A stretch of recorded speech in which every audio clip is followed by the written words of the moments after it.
The Sony hack is something people have heard of. Can you tell this story in brief? Because I think people maybe don't fully understand that. You mentioned the hackers before and how talented they are. This speaks to that. Yeah, I mean, essentially, Sony was the distributor of this show, this film, the interview, that was considered like completely outrageous and insulting to North Korea. And actually, Adrian wrote an article criticizing that film, saying this is not a joke. North Korea isn't a joke. It's not like something you make a joke about, you know. And I think he even referenced, there's the famous Charlie Chaplin movie, The Great Dictator, where he made fun of a character that was like Hitler. Later on, he said, if I could go back in time, I would have not made that film because of everything we learned about the horrors of World War II. We didn't know about concentration camps when I made that. And so Adrian kind of evoked that. Anyways, Sony then got attacked with a very sophisticated operation, which essentially they downloaded the entire email history of Sony, and they started to distribute it, making it available online. And it was a devastating hack because even to this day, entire books were written about Sony based on that hack because it was so revealing about how Hollywood works, the terrible things people say behind the scenes and stuff.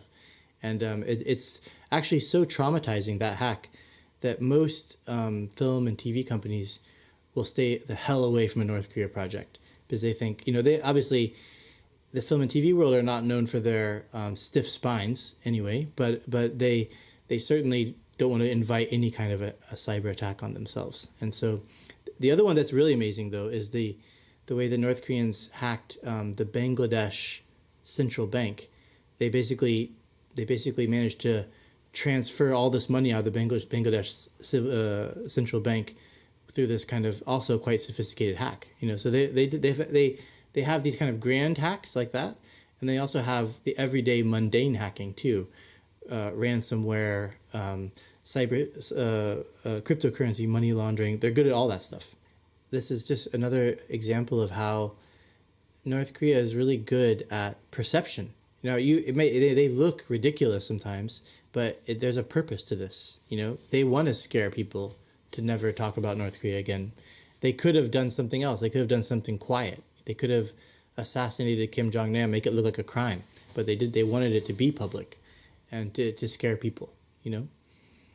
Yeah, the perception is really they're really obsessed with this. Every tour you go on there is guided. They only show you certain things. They want to really sort of curate your experience. And even on the DMZ, there's that fake Potemkin village that is well painted and has lights and flags, and they'll occasionally put something new there. But literally endangered species live there because it's untouched by humans, aside from the occasional landmine explosion or a fire.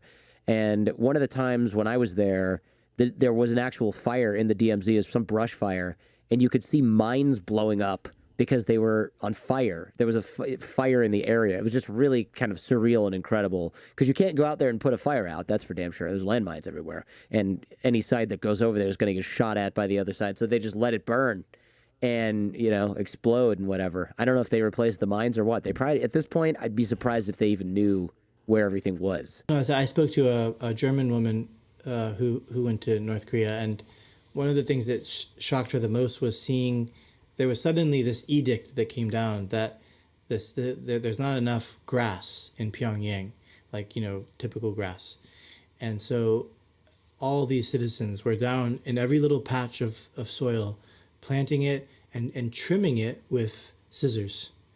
So they were like trimming the grass with scissors, bit by bit. And she was just like, I can't believe this like huge exertion of human labor over something so silly. And it's just like a kind of, there's so many great details like that about North Korea that really are kind of mind boggling.